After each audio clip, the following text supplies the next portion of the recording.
मान्यवर जिल्हाभरातून आलेले सर्व उद्योजक बंधू भगिनींनो, उद्योजक आपल्या जिल्ह्यामधले जे आहेत, इथली जी मंडळी आहेत, मागील 7-8 महिन्यापासून ज्या ज्या मंडळींशी माझा संपर्क झाला, ज्या ज्या मंडळींनी म्हणजे कामाचे निर्णय असेल, काही इतर वेळेस औपचारिकरित्या अनौपचारिकरित्या ज्या ज्या वेळी भेट झाली त्यावेळी प्रत्येक वेळेस अत्यंत महत्त्वपूर्ण अशा प्रकारची चर्चा नेहमी झाली. मी एकदा लोटेमध्ये भेटीसाठी सुद्धा गेलो होतो. रोजीरोटी चालेल, त्यानंतर इथला जो कच्चा माल आहे त्याच्यावर प्रोसेसिंग होईल आणि त्यानंतर त्याला व्हॅल्यू ॲडिशन होईल किंवा त्याच्या मूल्यवर्धन होईल, अशा प्रकारचं एक चक्र जे आहे ते चालू राहील, असं माझं एक साधं सरळ गणित असतं. उद्योजकांच्या पाठीशी आहे. सातत्यानं छोट्या मोठ्या अडचणी जरी असल्या तरी मी सातत्याने पोलीस अधिकारी म्हणून जी काही भूमिका बजावायची असेल सातत्याने आम्ही करत असतो.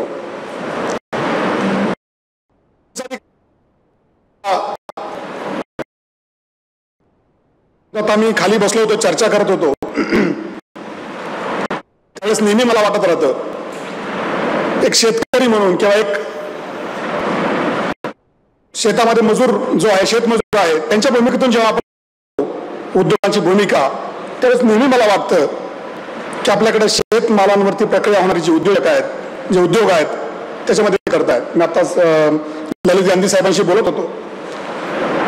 आपण मागील एक वर्षभरातल्या जर बातम्या ऐकल्या असतील, बघितल्या असतील की शेतकरी 4-5-6 महिने कांदा पिकवतो. अर्थात आपल्या कोकणामध्ये कांदा पिकत नाही, परंतु पश्चिम महाराष्ट्रातल्या ज्या महत्वाच्या जिल्ह्यामध्ये नाशिक असेल, त्या भागामध्ये कांदा पिकवला जातो आणि 7-8 महिने 4-5 महिने त्याच्यावरती कष्ट करतो आणि जेव्हा बाजारामध्ये घेऊन जातो त्याच्या हातामध्ये 100 रुपये 200 रुपये अशा प्रकारची जर त्याला ते बिल मिळत असेल, त्याची जर पट्टी मिळत असेल, त्याचं जर मूल्य मिळत असेल तर त्याने फार अशा प्रकारची परिस्थिती त्या शेतकऱ्यावरती निश्चितपणे ओढवते. आपण बातम्या पण बघितल्या असतील. अनेकदा शेतकरी जेसीबीने तो ट्रॅक्टर किंवा त्या रोलर चालून कांदा मध्ये चढवतो किंवा त्याच्यावरती रोलर फिरवतो. अशा प्रकारचे अनेक उदाहरण आपण पाहतो. किंवा टोमॅटो रस्त्यावरती फेकून शेतकरी आंदोलन करतात, हे मी पाहिलेलं आहे किंवा आपण ऐकलेलं आहे. त्यामुळे नेहमी मला वाटत राहतं त्यावेळेस शेती मालांवरती प्रक्रिया जे उद्योग आहेत आपल्याकडे कोकणामध्ये विचार करताना नेहमी आपल्याकडे प्रत्येक वेळेस जेव्हा केव्हा कलेक्टर ऑफिसला मीटिंग येतो तेव्हा आंबा उद्योजक आंदोलन करण्याच्या तयारीत काहीतरी येत असतात. आम्ही असं करू, आम्ही तसं करू. आंबा उद्योजकांना भाव मिळत नाही, त्यांचा दरवर्षीचं उत्पन्न घटतंय. तेव्हा मला असं वाटत राहतं आपले स्थानिक आपले जे फळं आहेत, तिथली जी उत्पन्न आहेत, कृषी उत्पन्न आहेत, त्याच्यावरती प्रक्रिया होणारे उद्योग उभे राहिले पाहिजेत. करून शेतीमाल त्याला योग्य मालाला भाव मिळेल, त्याचं मूल्यवर्धन होईल आणि इथला शेती उद्योगाला खऱ्या अर्थाने उभारी येईल.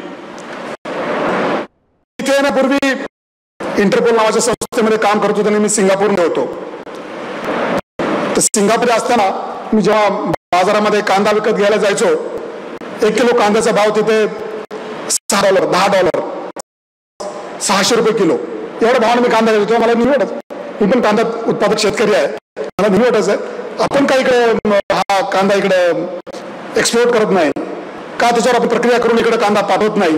तोच कांदा आपला भारतातला कांदा परदेशामधल्या अनेक भागांमध्ये एक वेगळी त्याची चव आहे, वेगळी त्याची एक क्वालिटी आहे, वेगळे त्याचे एक वैशिष्ट्य आहे. त्याचे उद्योग उभारलेला पाहिजेत जेणेकरून निर्यातीमध्ये वाढ होईल. आपल्या देशाचं जे परदेशी चलन जे आहे त्याची गंगाजळी वाढेल. त्याच्यामुळे इथल्या शेतकऱ्यांना फायदा होईल आणि शेती उद्योग पुन्हा मोठ्याने उभा राहील. दुसरा मी आता ललित गांधी साहेबांशी चर्चा करत होतो. खास करून आपल्याकडे रत्नागिरी जिल्ह्यामध्ये जी समस्या आहे, वर्षामध्ये खरं तर आपण बघितलं की देशाची लोकसंख्या 142 जगामध्ये आपण लोकसंख्येच्या बाबतीत 1 नंबरला गेलो. परंतु मागील 20 वर्षामध्ये रत्नागिरी जिल्ह्याची लोकसंख्या 4.5-5% एवढी कमी झाली. इतकं मोठं मायग्रेशन आहे. तर मायग्रेशनचं कारण काय?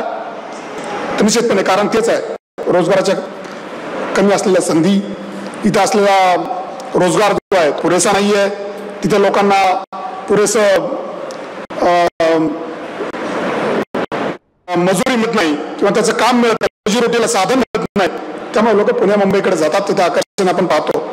मी आजही पाहतो सायंकाळी राजापूर असेल, आपला रत्नागिरी तालुक्यातून असेल, शेकडो बसेस दररोज भरभरून आपल्याकडे मुंबईकडे जात असतात. तर कुठे थांबलं पाहिजे, हे स्थलांतर थांबून इथल्या लोकांना, स्थानिकांना इथले इथं मिळालं पाहिजे.